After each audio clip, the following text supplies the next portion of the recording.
Eu quero saudar a todos os nossos irmãos da TV Manaim, web, da Rádio Manaim, todos aqueles irmãos que nos ouvem, nos assistem. Nós vamos dar continuidade a todos, a paz do Senhor. Nós vamos dar continuidade ao assunto de Bíblia dentro desse momento da doutrina, depois da nossa vinheta.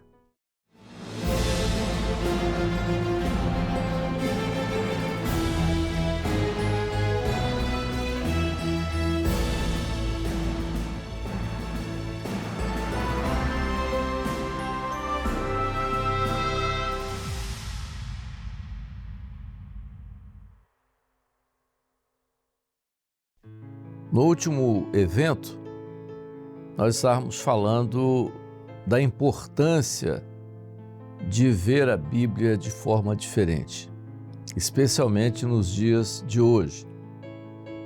E nós falamos naquela oportunidade, mostramos algumas experiências, até falamos sobre aquela experiência daquele irmão que nos abordou a respeito da Bíblia e que nós contamos aquela experiência da cura dos 3 cegos e falamos do significado daquilo.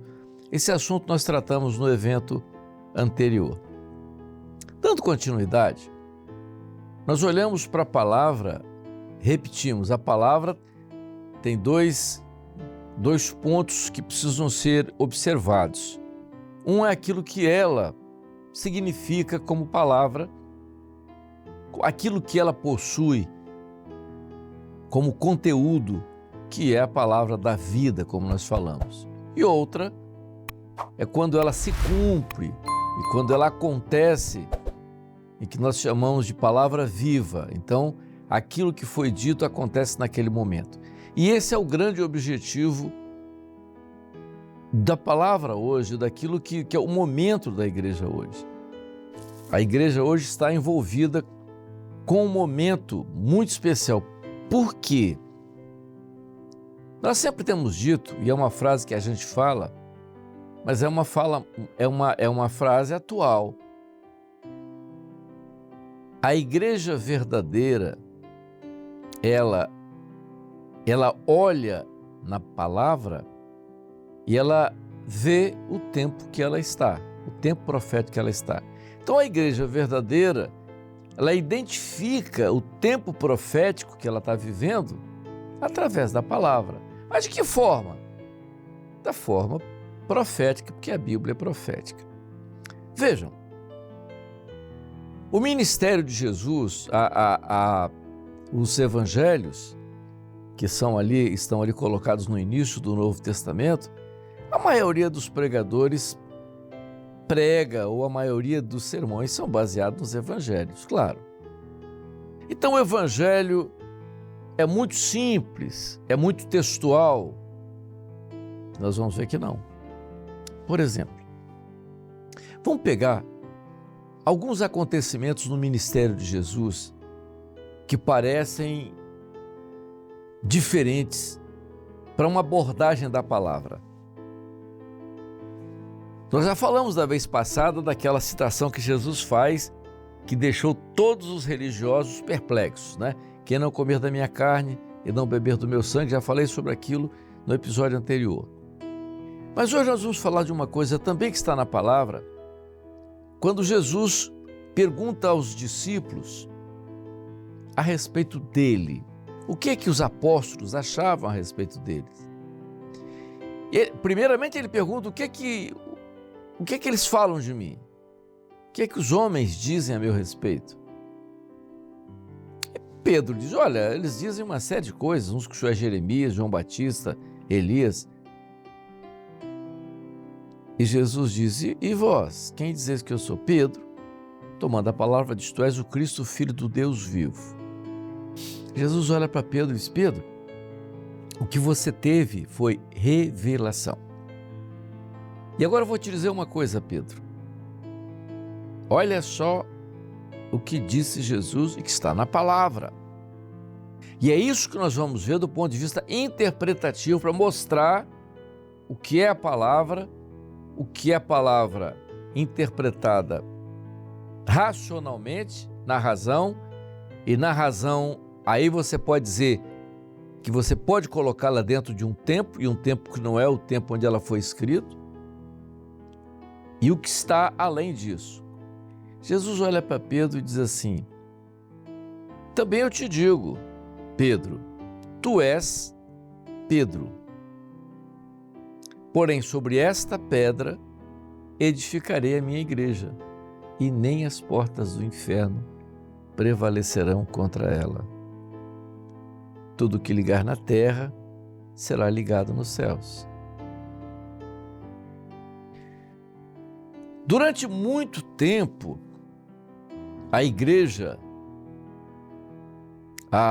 o cristianismo romano, quando depois da Vulgata Latina, que foi escondida, a Bíblia foi escondida, e tudo aquilo que ela dizia, foi proibida de ser vista pelos cristãos, porque a Bíblia precisava de uma interpretação e não podia ser feita por qualquer um, tinha que ser feito pelos sacerdotes, que tinham uma formação teológica para interpretar e tinha que seguir aquilo que era um rito. E o cristianismo se perdeu naquilo que se chama na dogmática do cristianismo, ou seja, no surgimento dos chamados dogmas. Muitos dogmas surgiram. Por exemplo, com relação a esse texto, Jesus então está dizendo a Pedro que Pedro é a porta, e durante muito tempo se pregou, baseado nisso, Pedro é a porta, não é?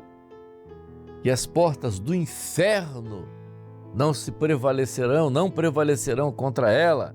Se usou isso na época da reforma religiosa. Como foi usado isso?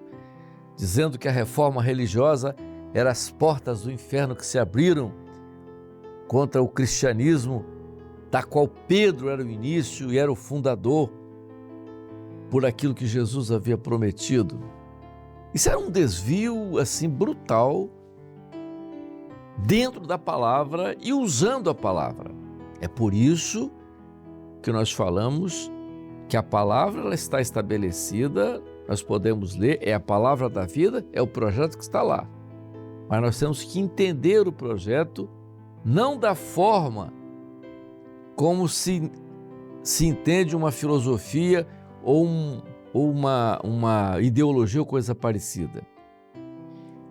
Jesus profetiza, muito bem, Jesus está profetizando ali, quando ele fala a respeito daquela situação. Mas o que Jesus profetiza? Primeiro ele profetiza o seguinte: Jesus, ele só pode ser conhecido e entendido pela revelação, nunca pela razão. Ele está dizendo, jamais eu vou ser compreendido pela razão, porque todos aqueles que elogiaram Jesus eram religiosos. Eles não falaram mal de Jesus, mas eles interpretaram Jesus como algo dentro de um conhecimento religioso. Estava certo? Não, não estava. Mas por que a palavra de Pedro estava certa? Porque Pedro teve uma revelação. Então Jesus olha para Pedro e diz assim: tu és Pedro, porém sobre esta pedra edificarei a minha igreja. No texto original no grego, é muito interessante o texto original, no chamado grego popular. E o texto no grego diz assim: Suei Petros, kai epitauten Petra, oikodomesu muten ecclesiam. Vamos lá. Aqui o texto no original no grego. O Novo Testamento foi escrito no grego. Jesus está dizendo, Suei Petros, ou seja, você é Petros. Petros no grego aí, nesse texto aí, é pedaço de pedra. A expressão que se usava para aquela pedra cortada que se colocava no chão ou se colocava nas construções. Petros. Então Jesus diz, Suei Petros, você é um pedaço de pedra. Porém, sobre esta, então, Suei Petros, Kai epitaltem Petra. Aí a segunda palavra não é Petrus, a segunda palavra é Petra. Porém, sobre esta rocha. Então, Jesus está se referindo a quem? A Pedro? Não. Jesus está se referindo à confissão de Pedro. Qual era a confissão de Pedro? A confissão de Pedro era uma revelação do Pai. Meu Pai te revelou isso. Uma revelação. Então, Pedro, o que você disse é uma revelação. Sobre isso que você disse, tu és o Cristo, o Filho do Deus vivo. Sobre a revelação, sobre o que é profético, a igreja vai ser edificada e nem as portas do inferno prevalecerão. Então, isso na palavra, não é? É muito importante. Aí Jesus completa dizendo o seguinte: eu te darei as chaves do reino dos céus. Aí novamente entrou o dogma, a forma dogmática da interpretação da Bíblia. Então eu te darei as chaves. Então chave, Pedro deve ser porteiro do céu. Será que Jesus está dando esse privilégio a Pedro? E Pedro, que tinha tanta dificuldade no período apostólico, nas dificuldades, até por causa da sua forma, da sua personalidade, Jesus novamente está profetizando. Eu te darei as chaves da porta. O que é porta? Porta. Mas quem é a porta? A porta é Jesus, eu sou a porta. Mas o que é a chave? A chave foi aquilo que Pedro disse: tu és o Cristo, o Filho de Deus vivo. O que é a chave? A revelação. Então Jesus está fazendo uma promessa: eu vou te usar no início da igreja. Então, quem foi o primeiro pregador da igreja? Quem entregou a primeira mensagem da igreja? Pedro no Pentecostes, a primeira chave. Mas foi uma chave só? Não, foi mais. Quem entrega a segunda mensagem? Pedro na cura do coxo. A primeira experiência de conversão de um gentio? Pedro com Cornélio, com o centurião. Então vejam, nós começamos a observar, e isso é muito importante para aqueles que nos ouvem, que a palavra tem um segredo. Já naquela época, aí nos nossos dias, há um mistério dentro dela. E tudo que nós falamos é que nós não podemos abordar a palavra de forma racional, porque isso durante a história toda, os séculos todos, isso foi contemplado dessa forma. E o que aconteceu? Depois do Império Romano, a igreja se perdeu, né? No obscurantismo, da chamada Idade Média, a idade negra da história, de mais de 1000 anos, quando o cristianismo se perdeu, através de tantos problemas, as chamadas inquisições e tudo aquilo, os grandes desvios do cristianismo, até que essa fé foi novamente restabelecida e recuperada pela reforma religiosa do século XVI. Mas é Bíblia. Reforma religiosa, o que se trouxe foi Bíblia. Nós estamos vivendo, e como nós temos falado em todos esses nossos episódios, tudo depende da palavra, tudo está na palavra. A palavra é viva e eficaz. Nós vamos abordar esse assunto mais tarde, em outro momento. Mas no momento que nós estamos falando agora, é sobre essa experiência da palavra. Aí alguém pode dizer assim: mas vocês estão falando nesse aspecto agora? Será que só existiu agora? Não. Deus usou grandes pregadores. E o que Deus fez com eles? A palavra, há histórias incríveis sobre pregadores. Quem olha a história dos pregadores, vê fatos incríveis que aconteceram com alguns pregadores só com a palavra. Pregadores que simplesmente leram um texto e o resto tudo aconteceu. A palavra, ela por si, ela traz um mistério. Tanto que, às vezes, isso é uma experiência que você pode ter e que eu tive com algumas pessoas. Por exemplo, há pessoas que tiveram experiência com a palavra sozinhas, em momentos especiais, e a palavra operou de forma incrível.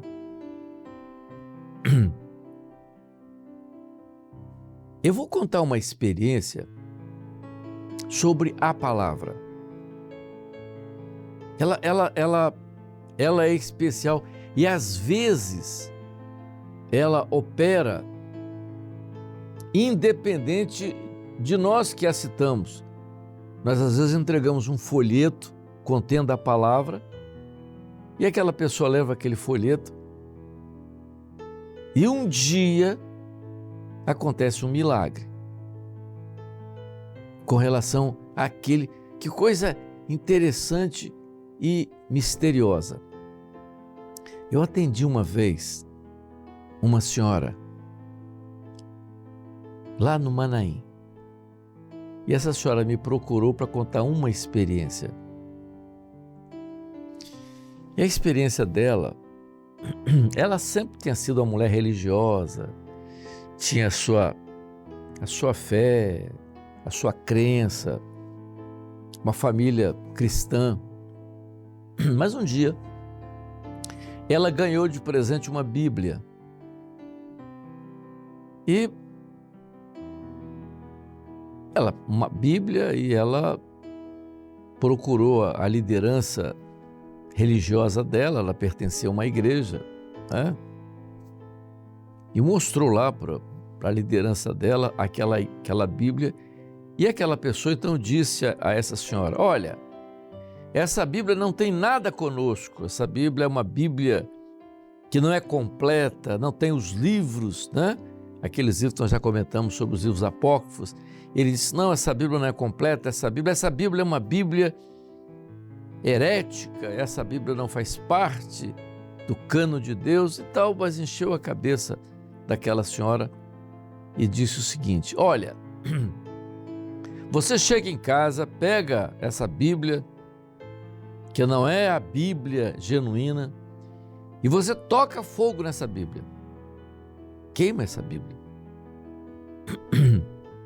E ela chegou em casa, chamou o filho e falou: falou lá que essa Bíblia não é a nossa, que essa Bíblia é uma Bíblia que não é a genuína e que nós tocássemos fogo nela.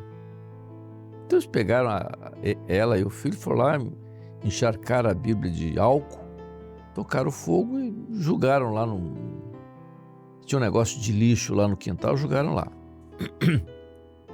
Ela estava me contando que na frente da casa dela existia um bar, e nesse bar existia um bêbado famoso pelo tempo que ele estava ali, que ele vivia ali. E aquele bêbado, todo mundo conhecia, ele dormia ali, acordava ali e ficava ali o tempo todo. E ele era conhecido, ele era enjoado, entendeu? Não tomava banho, era uma pessoa barbudo, cabeludo, todo sujo, uma pessoa assim horrorosa. E um dia esse bêbado chegou na porta dela e pediu comida, ele estava com fome, era um momento lá, no início de tarde, ele estava com fome, pediu comida, e ela não quis recebê-lo, ele estava muito sujo e tal. Mas ele insistiu muito, dizendo que ele estava com fome, e ela ficou com pena. Disse: olha, eu vou te dar comida, mas com uma condição. Você vai aqui no meu quintal, vai pegar todo aquele lixo que está ali no canto, você vai ensacolar aquilo ali tudo e vai colocar aqui na frente para o caminhão passar e pegar. Se você fizer tudo isso, eu vou te dar comida. E ele, com fome, foi lá e fez tudo, né? Preparou tudo, ensacolou tudo, Quando ele terminou, ele voltou e disse: olha, eu já preparei tudo, ensacolei tudo, mas achei isso aqui, ó, um livro meio queimado, estava lá no meio do lixo. E eu estou olhando aqui, isso é uma Bíblia, não é? Ela disse: é uma Bíblia. Então, mas o que eu faço com isso? Ela disse: coloca junto com as coisas que eu mandei você ensacolar e jogar fora. Aí, tudo bem, saiu, né? Botou as coisas todas, ela deu o almoço a ele, tudo bem. No outro dia, um fato interessante, porque o bêbado desapareceu da rua, desapareceu da frente do bar, e todo mundo preocupado, né? Porque era enjoado, mas as pessoas tinham pena e tal, ficava aqui. O que aconteceu? Será que ele passou mal? Levaram ele para o hospital? Será que ele morreu? E aquela coisa toda, passou um dia, 2, e sumiu, o bêbado desapareceu, uma semana, um mês. Bom, ninguém teve mais notícia do bêbado. Um determinado dia, isso uns meses, 6 meses depois, ela conta, ela estava na rua, passando na rua, veio um rapaz muito simpático, boa aparência, tocou no ombro dela, cumprimentou, disse: como vai a senhora? Tudo bem? A senhora está bem e tal? Ela disse: tudo bem, mas eu não te conheço. Ah, a senhora não me conhece, não me reconhece e tal. Ela falou: não reconheço. Pois é, eu sou aquele bêbado da sua rua. Ela falou: o quê? Eu falei: eu sou aquele bêbado da sua rua. Ela disse: o que aconteceu com você?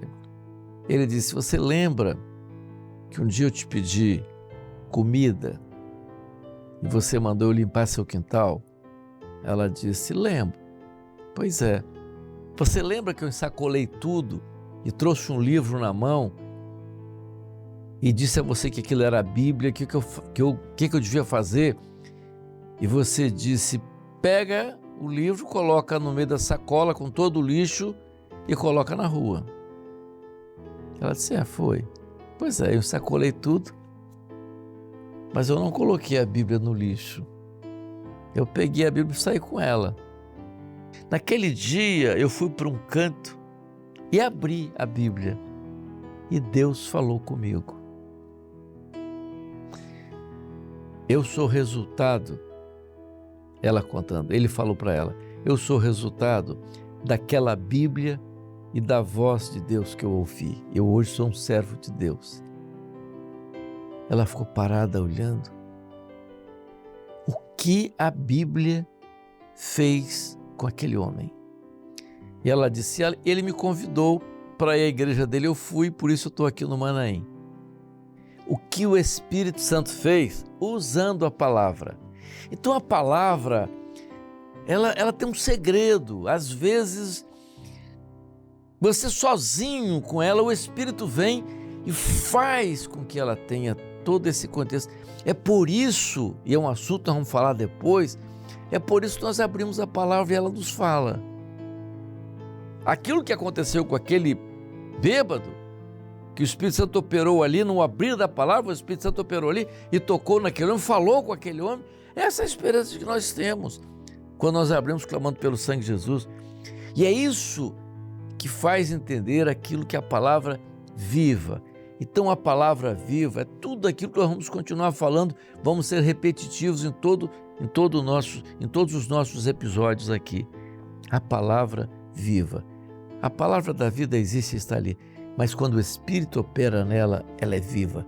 E é isso que é importante para nós, e essa experiência que nós temos que continuar tendo todos os nossos dias. A paz do Senhor.